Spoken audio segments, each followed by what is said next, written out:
வணக்கங்க. ஞானோ அம்மா YouTube channel இருந்து உங்களை அன்புடன் அழைக்கிறேன். இப்போ நம்ம வீடியோவில் என்ன பார்க்க போனா நெத்திலி கருவாடு வறுக்க போறேன். இந்த கருவாடுல வந்து நிறைய உப்பெல்லாம் இருக்கும். பார்த்தீங்களா, இந்த மாதிரி இதை சுத்தம் பண்ணணும். சுத்தம் பண்ணி நல்லா கல் தரையா இருந்துச்சுன்னா நல்லா உரைச்சி எடுத்தோம்னா இந்த உப்பெல்லாம் போயிடும். இது இப்படி பிச்சிங்கன்னா இந்த குடலெல்லாம் சேர்ந்து வந்துடும். அவ்வளோதான். பார்த்தீங்களா, கழுவிட்டு வந்துடுறேன். இங்கே பாருங்க, நெத்திலி கருவாடை நல்லா கழுவி எடுத்துட்டு வந்துச்சிட்டேன். ஆனால் நல்லா உப்பு நிறையா இருக்கும், அதனால நல்லா கழுவிடுங்க. இப்போ வந்து நான் செட்டில் ஆட்டின கடலை எண்ணெய் ஊற்றுறேன். சட்டி காஞ்சிருச்சு.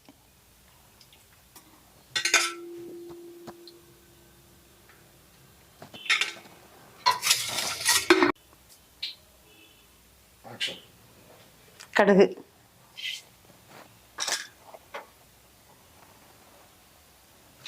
பொரிஞ்சிச்சு. வந்து வெங்காயம் போட்டேன், சின்ன வெங்காயம்.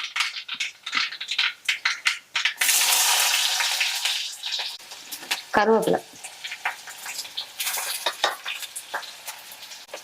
அடுத்து வந்து குடமிளகா.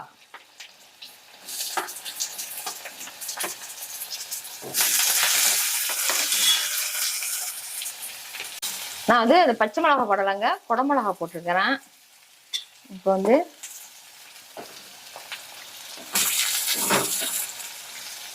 தக்காளி போடுறேன்.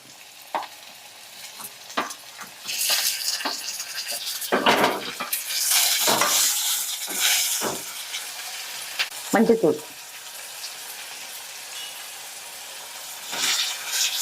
உப்பு போடலை நான், ஏன்னா கருவாடுல உப்பு இருக்கும். இதுக்கு வேணா கொஞ்சமா இந்த இதுக்குள்ள சாமானுக்கு மட்டும் கொஞ்சோண்டு உப்பு போடுறேன். இந்த பாருங்க, இது போதும்.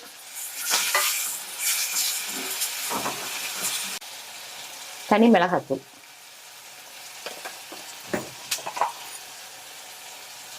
இது வந்து மல்லித்தூள். இது வந்து நான் இதுலேயே ஜீரகம் மிளகு எல்லாமே போட்டு நான் அரைச்சிருக்கிறேன், வீட்டில் அரைச்சிட்டு.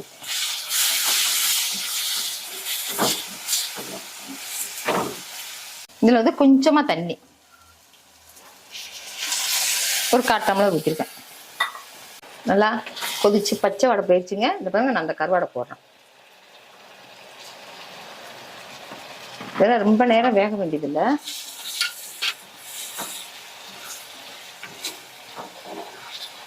இந்த பாருங்க, கருவாடு வறுவல் ரெடி.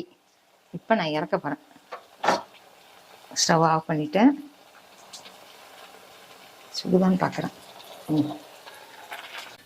நல்ல இந்த சூடான சாதத்துக்கு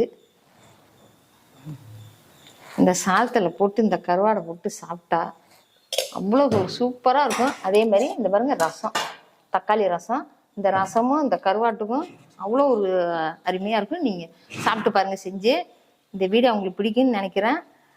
லைக் பண்ணுங்கள், ஷேர் பண்ணுங்கள், சப்ஸ்கிரைப் பண்ணுங்கள். நன்றி, வணக்கம்.